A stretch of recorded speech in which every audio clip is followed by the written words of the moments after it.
Hi everyone.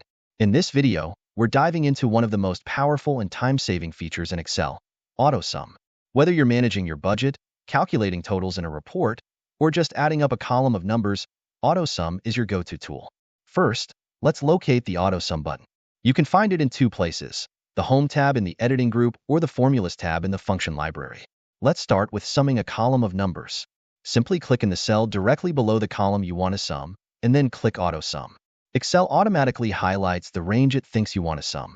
Press Enter, and you're done.